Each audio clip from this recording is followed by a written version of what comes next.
नमस्कार मेरे प्यारे साथियों, एक बार फिर से स्वागत है आप सभी लोगों का हिंदी के क्लास में। कैसे हैं आप सभी लोग? मुझे उम्मीद है आप लोग बढ़िया होंगे, उम्दा होंगे और पढ़ाई जबरदस्त चल रही होगी।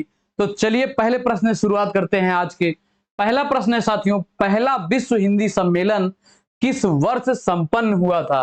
तो ये पहला विश्व हिंदी सम्मेलन पूछा जा रहा है, किस वर्ष संपन्न हुआ था?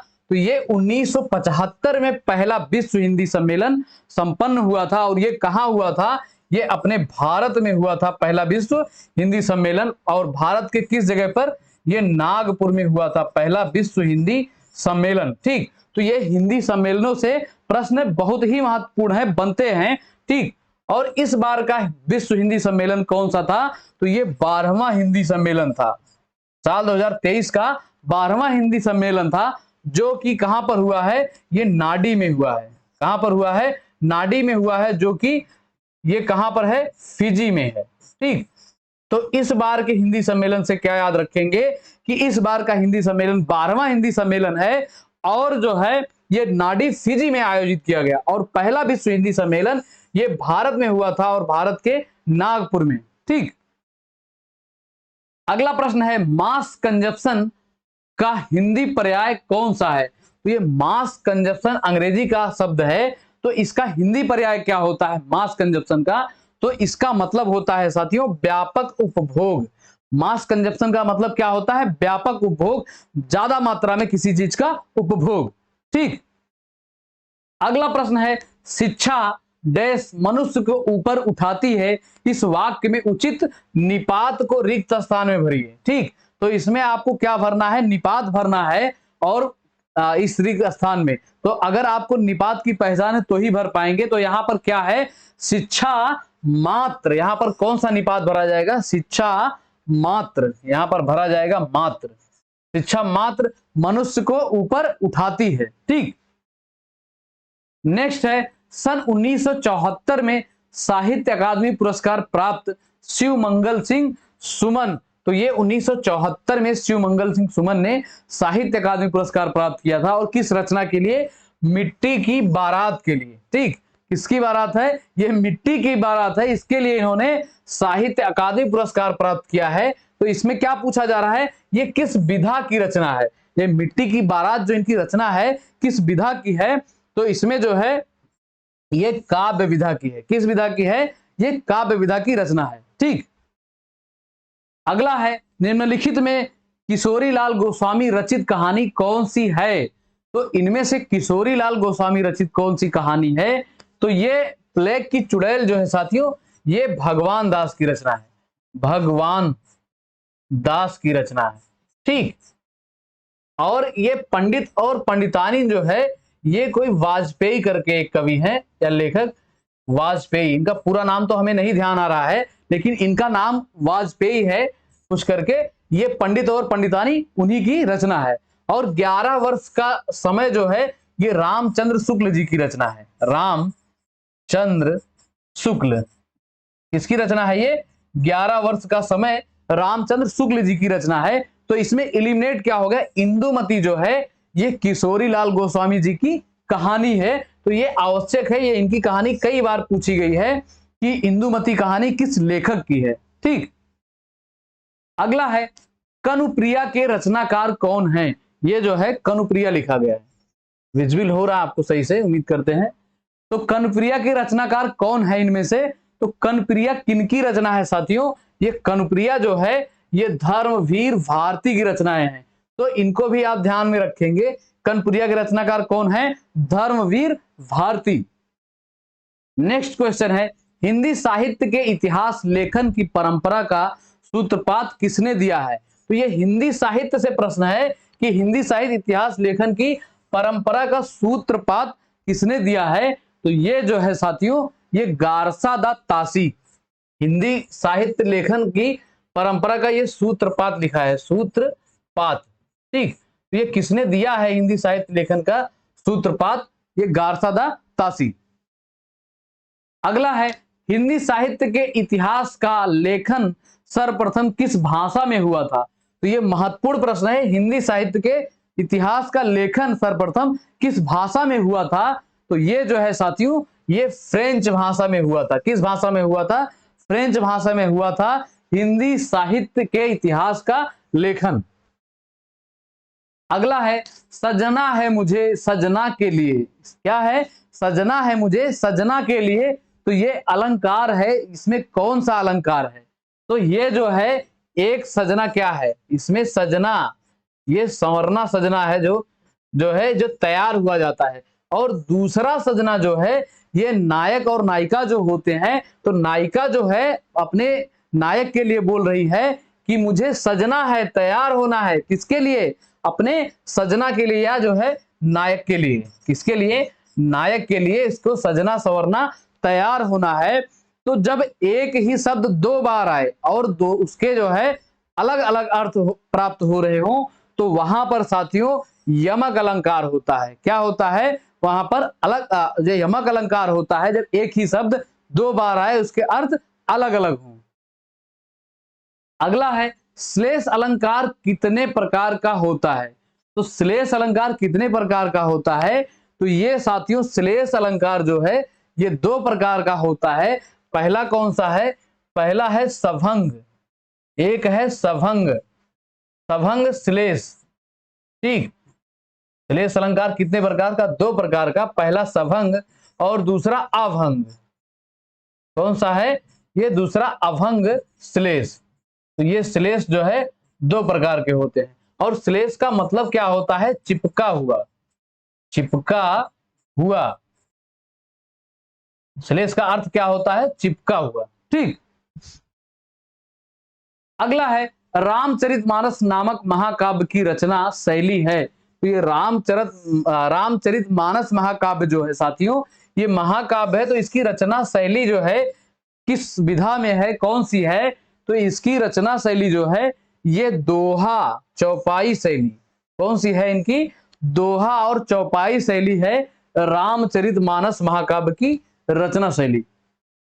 नेक्स्ट है वह सममात्रिक छंद जिसके प्रत्येक चरण में 24-24 मात्राएं होती हैं। कितनी कितनी मात्राएं होती हैं? 24-24 मात्राएं, तथा प्रत्येक चरण में 11वीं और 13वीं मात्रा पर यति होता है। यति का मतलब विराम होता है। तो वहां पर कौन सा छंद कहा जाएगा? तो प्रत्येक चरण में 24-24 मात्राएं वाला कौन सा होता है? ये साथियों रोला होता है। कौन सा? रोला जो है इसके प्रत्येक चरण में 24-24 मात्राएं होती हैं। और चौपाई में साथियों चौपाई के प्रत्येक चरण में 16-16 मात्राएं होती हैं। कितनी होती हैं? 16-16 मात्राएं होती हैं। और दोहा के प्रत्येक चरण में 11-13, पहले और तीसरे में 11-11, दूसरे और चौथे में 13-13 मात्राएं होती हैं। और ये सोरठा जो है ये दोहे का उल्टा होता है। दोहा का उल्टा होता है। तो इनमें से एक को याद कर लेंगे, दोहे को या सोरठे को, तो दोनों आपको याद हो जाएगा। ठीक, अगला है अमरस क्या है? तो इनमें से अमरस क्या है, अमरस किसे कहा जाएगा?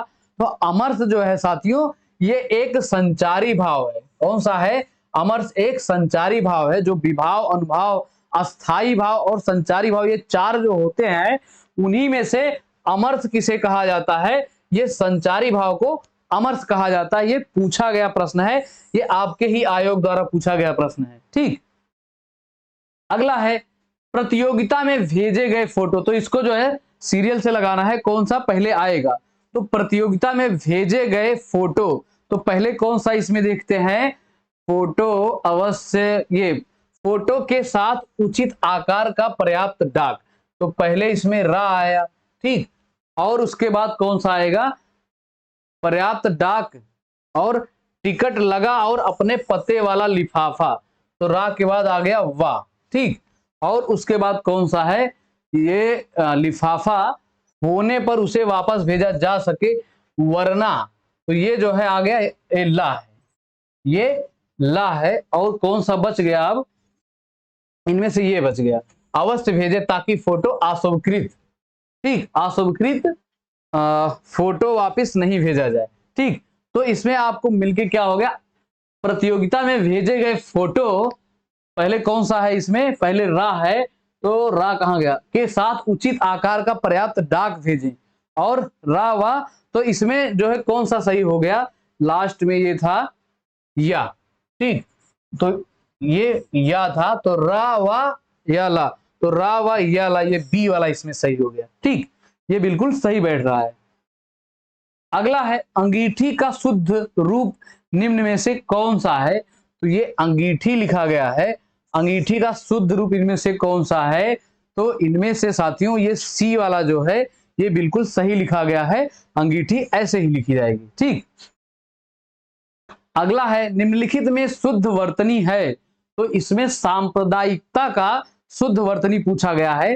तो देखिए अगर शुद्ध वर्तनी में ज्यादा दिक्कत नहीं होनी चाहिए, क्यों, अगर आप सही बोल ले जाते हैं, जैसे सांप्रदायिकता, तो अगर आप सही बोल ले जा रहे हैं तो इसका मतलब आप लिख भी पाएंगे सही, ठीक। तो सही देखिए किसमें लिखा गया है, ये सांप्रदायिकता, ये नहीं सही लिखा है, ये सांप्रदायिकता है, ये सांप्रदायिकता है, और ये सांप्रदायिकता, ये बिल्कुल जो सही है सांप्रदायिकता, ठीक, ऑप्शन बी बिल्कुल इसमें सही लिखा गया है, ठीक। अगला है निम्नलिखित वाक्यों में से कौन सा वाक्य सर्वाधिक सही है, तो इनमें से कौन सा वाक्य सर्वाधिक सही है। पहला, यद्यपि तुम अजनबी हो परंतु मैं तुम्हें अपना मानता हूं, क्यों मानते हो भाई, कौन कह रहा है। अगला है, यद्यपि तुम अजनबी हो मैं तुम्हें ही अपना मानता हूं, ये भी सही नहीं लग रहा है। यद्यपि तुम अजनबी हो किंतु मैं तुमको ही अपना मानता हूं, तो और ये है यद्यपि तुम अजनबी हो तथापि, ठीक, मैं यही ढूंढ रहा था, ये यद्यपि के साथ जो है साथियों ये तथापि जरूर आता है, क्या आता है, यद्यपि, ये वाक्यों की संरचना है, जैसे शुरू में कोई यदि वर्षा ना होती तो फसल खराब हो जाती, तो ऐसे मतलब ये इसका जो है जब यद्यपि आएगा तो तथापि जरूर आएगा, इस हिसाब से ये बिल्कुल सही है, ठीक, ये सही है, यद्यपि तुम अजनबी हो तथापि मैं तुम्हें अपना मानता हूं, ठीक, ये डी वाला सही है। अगला है नीली कमीज वाले छात्र को यह कलम दे दो, तो ये नीली कमीज वाले छात्र की बात कर रहा है, तो ये कलम दे दो, और क्या है, रचना के आधार पर वाक्य का सही भेद पहचानिए। नीली कमीज वाले छात्र को यह कलम दे दो, तो ये रचना के आधार पर कैसा है, तो इसमें संयुक्त भी नहीं है और आज्ञा भी, तो ये जो है साथियों सरल वाचक वाक्य है। कैसा वाक्य है ये सरल वाक्य है, क्योंकि सरल वाक्य की पहचान क्या होता है, इसमें एक उद्देश्य होता है, एक उद्देश्य और एक विधेय होता है। सरल वाक्य की पहचान क्या है, इसमें एक उद्देश्य और एक विधेय, तो इस वाक्य में एक उद्देश्य और एक ही विधेय है, ठीक। अगला है, वह कौन सा मनुष्य है जिसने महाप्रतापी भोज का नाम ना सुना हो, ठीक, तो ये राजा भोज वाला सुने हैं ना, तो वही महाप्रतापी भोज है। तो वह कौन सा मनुष्य है जिसने महाप्रतापी भोज का नाम ना सुना हो, तो ये वाक्य कैसा है, तो इसमें जो है ये मिश्र वाक्य है, क्योंकि ये पहला वाक्य जो है दूसरे पे निर्भर कर रहा है, ठीक। तो मिश्र वाक्य की पहचान क्या होती है साथियों, पहला वाक्य दूसरे पे जरूर निर्भर करता है, तभी जाके आपका मिश्र वाक्य बनता है, ठीक। और संयुक्त वाक्य क्या होता है, इसमें किंतु, किंतु और परंतु, परंतु कि, ताकि, ये सभी जो आते हैं, और अथवा, ये सभी जो है शब्दों से मिलकर ये जुड़ा होता है। यानी कि संयुक्त का मतलब क्या होता है, किसी चीज से जुड़ा होना। दो स्वतंत्र वाक्य जब बीच में किसी कंजक्शन से जुड़ जाते हैं, किसी योजक से जुड़ जाते हैं, तो वही आपका कहलाता है संयुक्त वाक्य कहलाता है, ठीक। अगला है चरण कमल में समास है, तो चरण कमल का आप समास विग्रह करेंगे तो ये होगा चरण के समान कमल, चरण के समान, समान कमल, ठीक। तो ये जो है के समान या विशेषण विशेष, ये तुलना की भावना ना, के समान का मतलब क्या है, यहां पर तुलना की जा रही है, तो तुलना या विशेषण विशेष एक दूसरे से जब भी ये भाव आते हैं तो वहां पर क्या होता है, कर्मधारय समास आता है, ठीक। देखिए हिंदी इतनी साइंटिफिक लैंग्वेज है कि इसमें आपको कुछ रटने की आवश्यकता नहीं है, केवल आप समझते रहिए। जैसे कुछ लोग हैं ये चरण कमल को ऐसे रटे रहते हैं कि हाँ ये बहुग्री ही है, लेकिन अगर आप अभी पूछेंगे तो विस्तार से उन्हें बताने के लिए तो उनको क्या बताना चाहिए कि इसमें मतलब परिभाषा याद होनी चाहिए आपको, और ऐसे नहीं कि रट्टाफिकेशन, मोटी मोटा आपको ध्यान में होना चाहिए कि हाँ ये कर्मधारय है तो इसमें विशेषण विशेष आता है, इसमें तुलना की भावना आती है। तो किसी भी शब्द किसी भी वाक्य में अगर फिर दोबारा आपको तुलना की भावना मिलेगा या विशेषण विशेष का भाव मिलेगा तो आपको ज्यादा परेशानी नहीं होगी, आप सीधे ही तुरंत चुप से कर्मधारय पे लगा के और चले आएंगे। अगला है, मुंबई में गगनचुंबी इमारतें बहुत हैं, रेखांकित शब्द में कौन सा समास है? तो ये गगनचुंबी मतलब क्या है, इसका समास विग्रह करेंगे तो गगन यानी कि आकाश को चूमने वाली, आकाश या आसमान को चूमने वाली, चूमने वाली। तो जहां पर ये आ जाए क्या, कारक चिन्ह, कारक या परसर्ग आ जाता है तो वो कौन सा समास होता है आपका, तत्पुरुष समास होता है। ठीक, इसमें कोई सोचने की बात ही नहीं।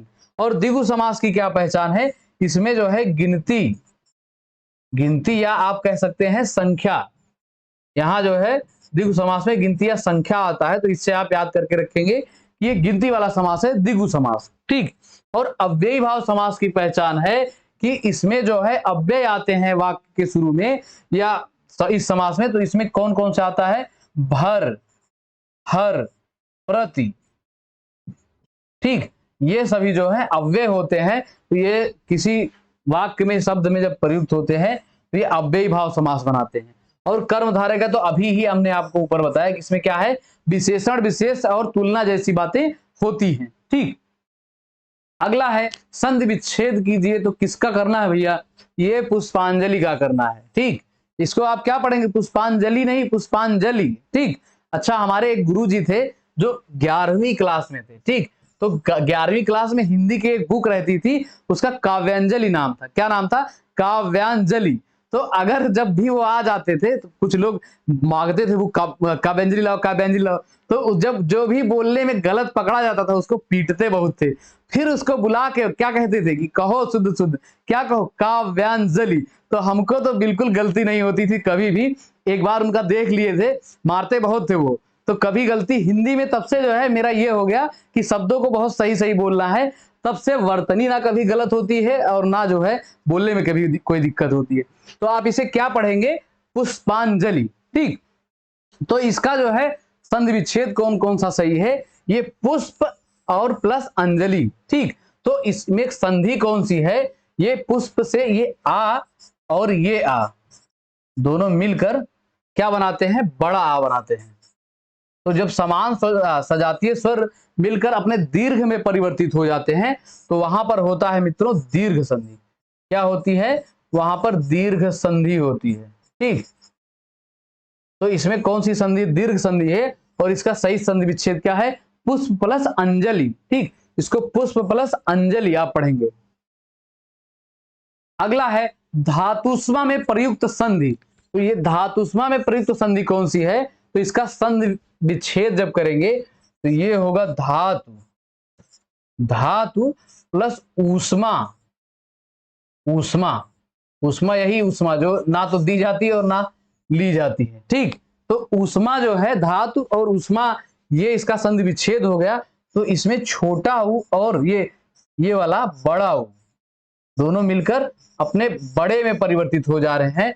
तो यहां पर भी साथियों कौन सी संधि होगी, यहां पर भी दीर्घ संधि आपकी बन रही है। ठीक, तो इसी प्रकार अगर आप संधियों को अलग अलग करके अक्षरों को जोड़ के तोड़ के मड़ोड़ के अगर पढ़ेंगे तो आपकी संधि जो है गलत नहीं होगी। इसमें किस प्रकार की संधि है, दीर्घ संधि है धातुस्मा में, नहीं तो ऐसे रटते रह जाएंगे और एग्जामिनर नया नया क्वेश्चन लाता रह जाएगा बदल बदल के।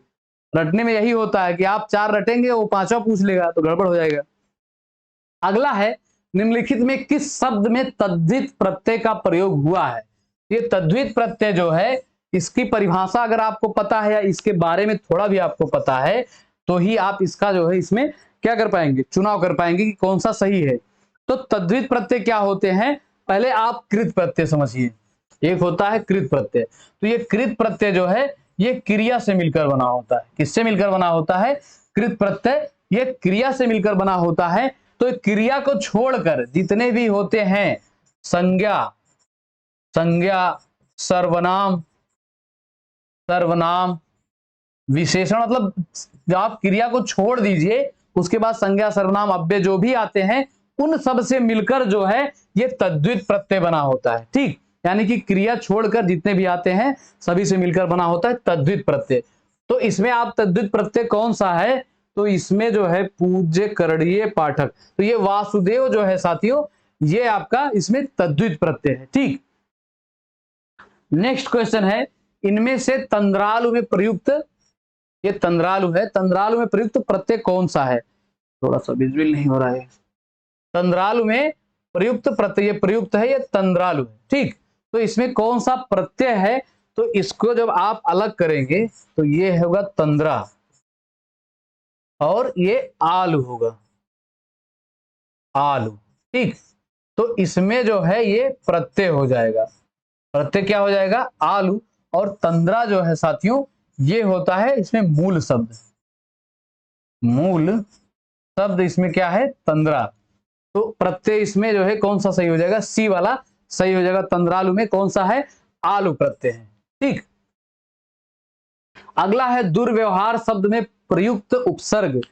तो ये भैया थोड़ा सा इंपॉर्टेंट है क्योंकि इसका जो उपसर्ग है लंबा है या अलग अलग है, तो ये पूछा जा सकता है और पूछा भी गया है। ठीक, तो दुर्व्यवहार शब्द में प्रयुक्त प्रत्यय कौन कौन सा उपसर्ग होगा, तो इसको जब आप अलग करेंगे तो ये दू और जो है वी और औ, ये तीनों से मिलकर और लास्ट में जो है इसका मूल शब्द क्या है, हार है। अब इसमें सब अलग अलग करके दिया ही है तो फिर से क्या लिखे हैं, तो इसमें दू प्लस वी, ये दू प्लस वी प्लस औ और जो है तब जाके ये मिलके बनेगा क्या, दुर्व्यवहार। तो इसमें सभी जो है सही हो जाएंगे। कौन कौन सा है, ये और ये और ये तीनों मिलके इसमें, यानी कि इसमें तीन जो है उपसर्ग हैं और मूल शब्द पूछा जाए तो इसमें हार जो है ये मूल शब्द होगा। ठीक, तो इतने महत्वपूर्ण प्रश्न है तो थोड़ा शेयर और करिए भाई, देख के चले जाते हैं क्या मतलब। अगला है, दिए गए वाक्य में एक शब्द रेखांकित है, उस शब्द में प्रयुक्त उपसर्ग किस कोटि का है। तो इसमें जो है रेखांकित शब्द कौन सा है, ये है उपप्रधानाचार्य, जिम्मेदार व्यक्ति होता है।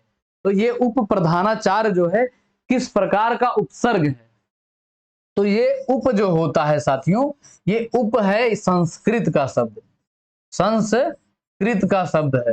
तो अगर कोई संस्कृत का शब्द होगा तो उसे आप अपनी हिंदी की भाषा में क्या कहेंगे, तत्सम शब्द उसको कहेंगे। आप अपनी हिंदी की भाषा में उसे तत्सम शब्द कह सकते हैं। ठीक, तो यहां पर कौन सा उपसर्ग हो जाएगा, इसमें तत्सम उपसर्ग हो जाएगा क्योंकि ये उप जो है ये संस्कृत का शब्द है और इसी में उप लग के प्रधानाचार्य जो है इसका मूल शब्द है, तो ये उप कैसा है, तत्सम उपसर्ग है। अगला है, इति और इति का सही अर्थ भेद है। तो इसमें थोड़ा सा ही मात्रा का फर्क है तो इसको ध्यान से देखेंगे, इत और इति। ठीक, इसका सही अर्थ कौन सा है, तो इति का मतलब क्या होता है, इति सिद्धम, यानी कि ये समाप्त हुआ, सिद्ध हुआ। तो इति का मतलब क्या होता है, ये समाप्ति होता है।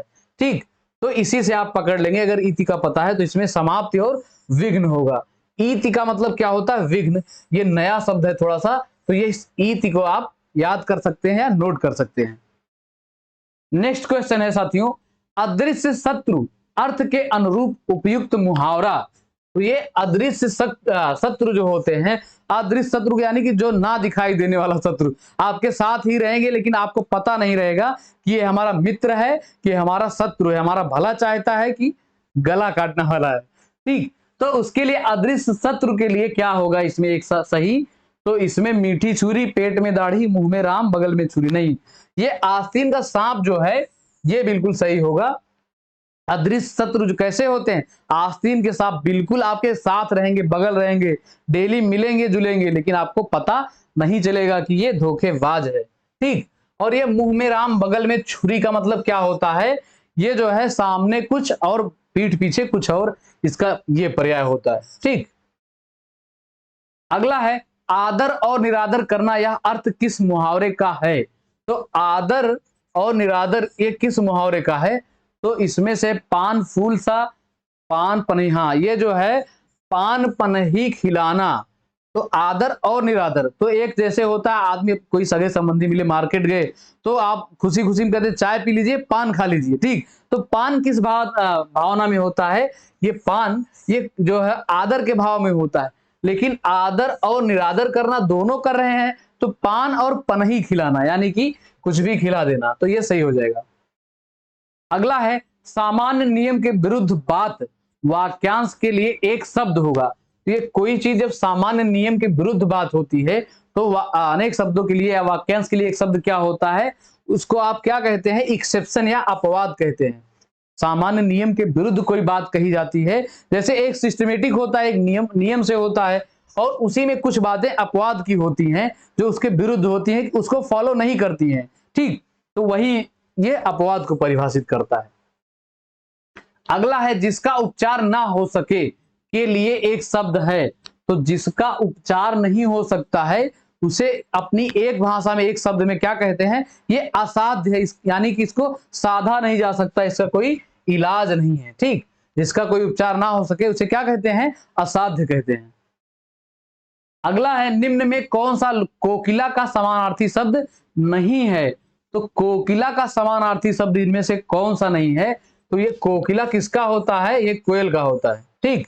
तो कोकिला ये पिक भी होता है, कोयल भी होता है और श्यामा भी होता है। एक होता है पिक प्रिय, अच्छा पिक प्रिय जो है इसी से संबंधित एक है पिक प्रिय। तो पिक प्रिय जो है ये आम का पर्यायवाची होता है, ठीक। कोयल से संबंधित इसको भी याद रखेंगे। पिक प्रिय किसका पर्यायवाची है? ये आम का पर्यायवाची है। और इसमें ये मधुकरी जो है ये कोकिला का पर्यायवाची शब्द नहीं है, ठीक। अगला है अमित शब्द का विलोम। तो अमित शब्द का विलोम क्या होता है? परिमित होता है। अमित का मतलब जिसकी सीमा हो और परिमित का मतलब जिसकी कोई सीमा ना हो, कोई बाउंड्री ना हो। अगला है अनुलोम शब्द का विलोम। तो अनुलोम का विलोम जब दिया रहता है ये अनुलोम, तो इसका जरूर देता है विलोम, ठीक। लेकिन अनुलोम का विलोम क्या होता है? प्रतिलोम होता है, ठीक। अनुलोम का विलोम यानी कि विरुद्धार्थी शब्द क्या होता है? ये प्रतिलोम होता है। अगला है आम का पर्याय नहीं है। तो आम का पर्याय इसमें से कौन सा नहीं है? तो ये जो है ये रसाल भी होता है, सामान्य भी होता है और आम्र भी होता है। लेकिन ये ताम्रस जो है साथियों, ये जो है आम का नहीं होता है, ये आभूषण का पर्यायवाची होता है। आभूषण, आभूषण या रत्न, ठीक। किसका पर्यायवाची होता है? ये ताम्रस, आभूषण या रत्न का। नेक्स्ट है निम्नलिखित में कौन सा शब्द आभूषण का पर्यायवाची नहीं है? तो इसमें आभूषण का पर्यायवाची कौन सा नहीं है? तो ये टूम, भूषण और मंडन, ये तीनों आभूषण का पर्यायवाची है। लेकिन ये विभूति जो है ये आभूषण का पर्यायवाची नहीं है। आपका काम है कमेंट करके इस विभूति को सर्च करिएगा, ये महान विभूति को, और बताइएगा ये किसका पर्यायवाची है, ठीक। अगला है उलाहना शब्द का तत्सम रूप होगा। तो उलाहना का तत्सम रूप यानी कि संस्कृत वाला शब्द कौन सा होगा? तो ये जो है उपालब्ध, उपालब्ध जो है ये उलाहना का तत्सम शब्द है। ये उराहन तो गांव में दिए जाते हैं जब झगड़ा हो जाता है, जा उराहन दे जा जो उनका रखो कैला, यही कहते हैं। अगला है निम्नलिखित शब्दों में तत्सम शब्द कौन सा है?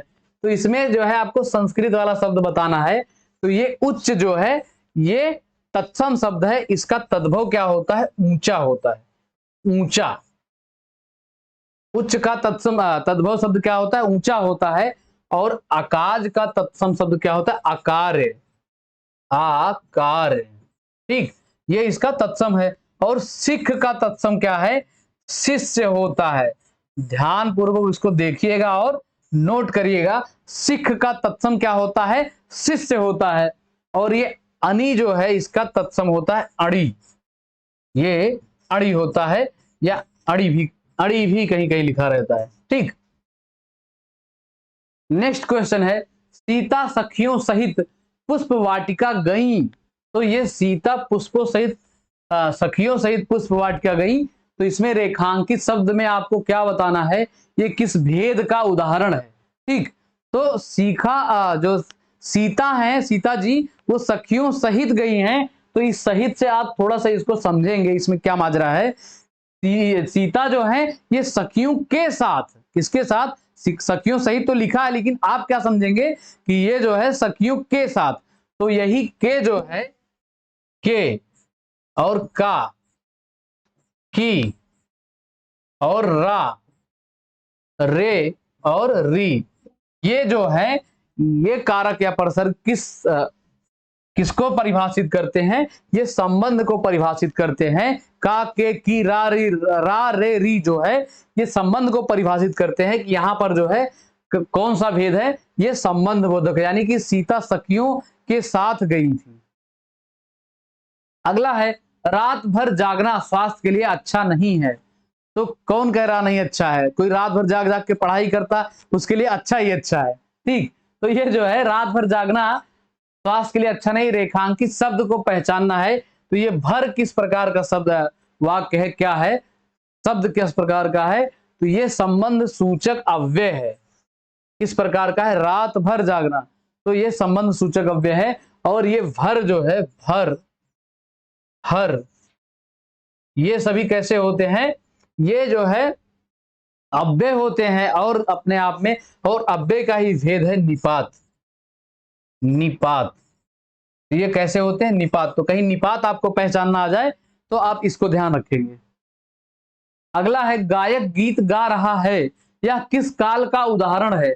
तो गायक गीत गा रहा है यानी कि काम अभी हो रहा है, तत्काल में, वर्तमान में चल रहा है काम, तो गायक गीत गा रहा है, इसका क्या होगा, तो ये होगा तात्कालिक वर्तमान काल। किस प्रकार का, गायक गीत गा रहा है, जैसे हम आपको अभी पढ़ा रहे हैं, तो ये तात्कालिक वर्तमान काल का उदाहरण है। अगला है कौन सा संयुक्त क्रिया का भेद नहीं है। तो संयुक्त क्रिया का इसमें कौन सा भेद नहीं है, तो जो है ये अवकाश बोधक, नित्यता बोधक और निश्चय बोधक।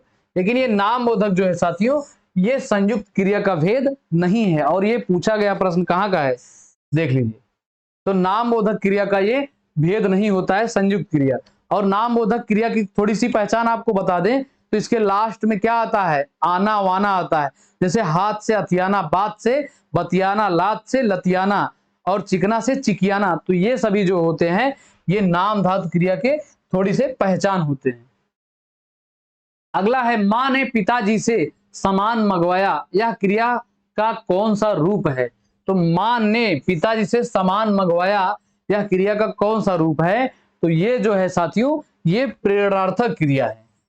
और प्रेरणार्थक क्रिया कैसे आप परिभाषित करेंगे इसको, जब कर्ता स्वयं कार्य ना करके किसी दूसरे व्यक्ति से करवाता है, किसी दूसरे से कोई कार्य करवाता है, तो वहां पर होती है प्रेरणार्थक क्रिया। यानी कि कर्ता दूसरे से कार्य करने के लिए प्रेरित करता है, कर्ता दूसरे से कार्य करने के लिए प्रेरित करता है। ठीक, तो जो है वहां पर क्या होता है, ये प्रेरणार्थक क्रिया होती है। और ये प्रेरणार्थक क्रियाएं दो प्रकार की होती है, यही बताने वाला था, दो प्रकार की होती है, प्रथम प्रेरणार्थक और द्वितीय प्रेरणार्थक। ठीक, तो प्रथम प्रेरणार्थक क्या होती है, जिसमें कर्ता कार्य करने के लिए कहता है, दूसरे व्यक्ति से कहता, कार्य करने के लिए कहता है। और द्वितीय प्रेरणार्थक होती है जब वो कार्य करवा लेता है, जैसे ये माता जी ने सामान मंगवा लिया है पिताजी से, तो ये जो है द्वितीय प्रेरणार्थक क्रिया का भेद है। अगला है बुद्धिहीन शब्द व्याकरण की दृष्टि से किस संवर्ग में है। तो ये बुद्धिहीन शब्द जो है ये व्याकरण की दृष्टि से किस संवर्ग में है, तो ये बुद्धिहीन, संज्ञा क्या होती है, जो अपने आप में विशेष होती है वो संज्ञा कहलाती है, और संज्ञा सर्वनाम के स्थान पर प्रयोग की जाती है। और क्रिया क्या होती है, ये धातु का, धातु के मूल रूप में, धातु के मूल रूप में ना लगने से, ना, ठीक, बनती हैं क्रियाएं। धातु के मूल रूप में जब ना लग जाता है तो वो होती है क्रिया, यानी कि क्रिया को परिभाषित करता है धातु में ना लगना। ठीक, तो इसमें से बच क्या गया, ये बुद्धिहीन जो है ये विशेषण है। ठीक, बुद्धिहीन किस प्रकार का है, विशेषण है। इसी भांति अगर आप इलिमिनेट करके लगाएंगे तो आपका कभी भी गलत नहीं होगा। ठीक, तो विशेषण कैसे होगा, जैसे ये बुद्धिहीन किसी जीव को ही कहेंगे ना कि वो बुद्धिहीन है कि नहीं है, कि बुद्धिवान है, तो ये कोई किसी जो है विशेषण जो है साथियों ये किसी विशेष से वस्तु के लिए प्रयोग किया जाता है। विशेष वस्तु की विशेषता बताते, विशेष वस्तु, व्यक्ति या प्राणी या स्थान की विशेषता जो बताते हैं उनको हम विशेषण कहते हैं। तो ये विशेषण की परिभाषा रही। अगला है, इनमें से निश्चयवाचक सर्वनाम का उदाहरण कौन सा है? तो निश्चयवाचक का मतलब कोई चीज निश्चित होती है, तो इसमें जो है कोई ये भी अनिश्चित है और कुछ ये भी अनिश्चित है। तो और जो है ये संबंधवाचक है। कैसा है? संबंधवाचक। जो सो जो है, जो और सो ये किस में आते हैं साथियों? ये संबंधवाचक में आते हैं। लेकिन इसमें यह जो है, यह यानी कि यह किसी चीज, यह कब कहते हैं? जब कोई चीज निश्चित होती है कि यह सामान, यह टोपी हमें लगानी है।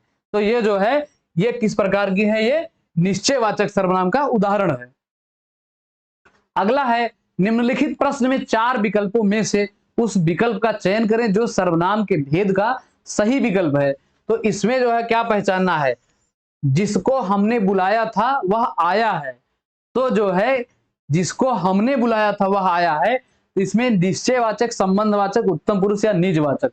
तो जिसको, इसको पकड़ेंगे तो का, के, की, को, ये जो है ये किस प्रकार के होते हैं? ये संबंधवाचक होते हैं। मित्रों ध्यान देना, ये कैसे होते हैं? संबंधवाचक होते हैं। ठीक। अगला है, हिंदी में मैं का बहुवचन। तो ये जो मैं है, मैं, इस शब्द का बहुवचन क्या होता है?